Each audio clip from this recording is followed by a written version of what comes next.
तर पुणे मुंढवा जमीन प्रकरणामध्ये पार्थ पवारांना क्लीन चिट मिळण्याचे संकेत आहेत।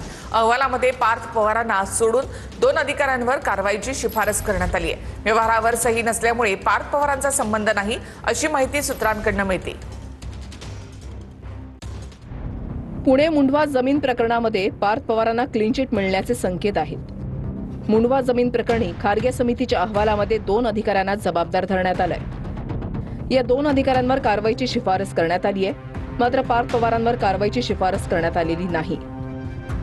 व्यवहारावर पार्थ पवारांची सही नसल्याने कारवाईची शिफारस करण्यात आली नसल्याची सूत्रांची माहिती आहे। विधानसभेमध्ये या प्रश्नाला घेऊन सरकारला जा विचारू कसं क्लीन चिट दिलं आहे। एवढ्या मोठ्या व्यवहारामध्ये सामान्य व्यक्ती हा व्यवहार करू शकत नाही। त्याला मोठमोठ्यांचा जबरदस्त होता, आशीर्वाद होता, त्यामुळे घडलेला प्रकार आहे। जो भाजपबरोबर आहे तो स्वच्छ आहे। त्याने किती मोठा गुन्हा केला असेल त्याला कुठलीही सजा होणार नाही।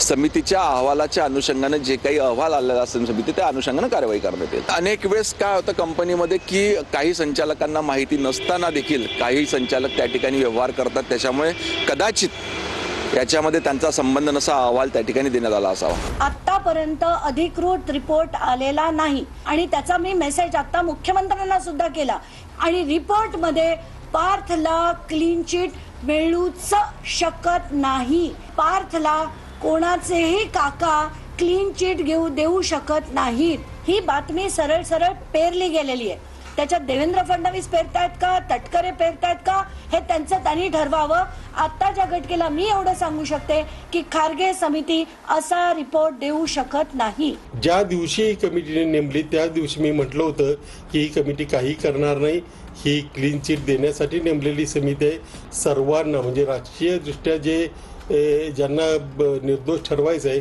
त्या सर्वांना निर्दोष ठरवून मोकळे होतील। काय केलंच नसेल तर क्लीन चिट त्यामुळेच दिली असेल म्हणून दादा स्पष्टपणे त्यावेळेस त्या ठिकाणी ते भूमिका देत होते। त्यामुळे मग ज्या लोकांनी आणि काही समाज सुधारकांनी जी पार्थवर टीका केली की अरे त्याला हे केलं ते केलं, मग अशा लोकांनी उद्या जाऊन मग पार्थची माफी मागायची का? पार्थला मी फोन केला होता सकाळी आणि मी असं म्हणले होते तो मला म्हणला आत्या मी काही चुकीचं केलं नाही, मी तुम्हाला नंतर समजून सांगतो काय झालं। त्याच्यामुळे तेव्हा सकाळी मी तो स्टँड त्याच्यावर विश्वास ठेवून हा ठेवला आणि मला असं वाटतं आपण इन्क्वायरीचा जो कागद आहे तो ईस्टवर वाट